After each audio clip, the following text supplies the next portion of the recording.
દક્ષિણ ગુજરાતના અનેક વિસ્તારોમાં ધોધમાર વરસાદ વરસ્યો છે અને ભારે વરસાદથી તાપી નદીમાં નવા નીરની આવક નોંધાઈ છે। ધોધમાર વરસાદથી તાપી નદી બે કાંઠે વહેતી થઈ છે। ઉકાઈ ડેમમાંથી 1 લાખ ક્યુસેક પાણી છોડવામાં આવ્યું છે અને પાણી છોડાતા સુરતનો બિયરકમ કોઝવે પાણીમાં ગરકાવ થયો છે। ઉકાઈ ડેમની સપાટીમાં સતત વધારો થઈ રહ્યો છે, 335.93 ફૂટ પર પહોંચી છે।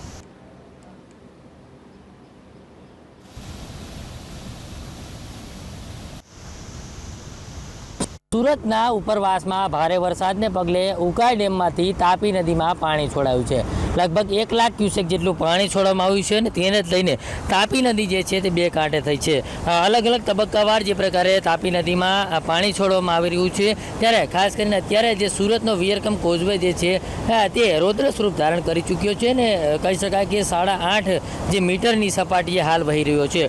કોઝવેની મૂળ સપાટી છે 6 મીટરની, પરંતુ હાલ 2.5 ફૂટ ઉપરથી આ કોઝવે છે તે વહી રહ્યો છે અને તેને જ લઈને તાપી નદીનું રૌદ્ર સ્વરૂપ જે છે તે જોવા મળી રહ્યું છે। ખાસ કરીને જે પ્રકારે ઉપરવાસમાં સતત ને સતત જે વરસાદ પડી રહ્યો છે તેના કારણે તાપી નદીમાં સતત પાણીની આવક થઈ રહી છે ને તાપીમાં જે પાણી આવી રહ્યું છે તેની સાથે સાથે તાપીમાં જે જળકુંભી છવાયેલી જોવા મળી રહી છે તે જળકુંભી પણ આમાં વહેતી થઈ છે। એટલે એકંદરે તાપી નદી જે છે તે સાફ થતી જોવા મળી રહી છે।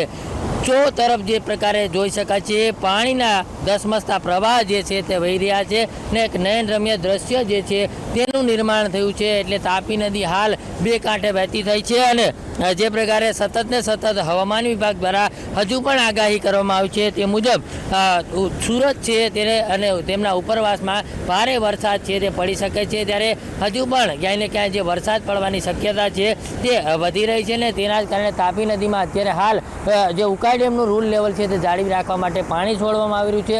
ત્યારે હાલ તબક્કાવાર પાણી છે તે છોડવામાં આવી રહ્યું છે અને તેના જ કારણે હાલ તાપી નદી છે તે બે કાંઠે વહેતી થઈ છે અને કોઝવેમાં જે પ્રકારે 2.5 મીટરનો જે ઉછાળો આવ્યો છે ને તેમાં જ લઈને ક્યાંય ને ક્યાંય તાપી નદીનું રૌદ્ર સ્વરૂપ જોવા મળી રહ્યું છે।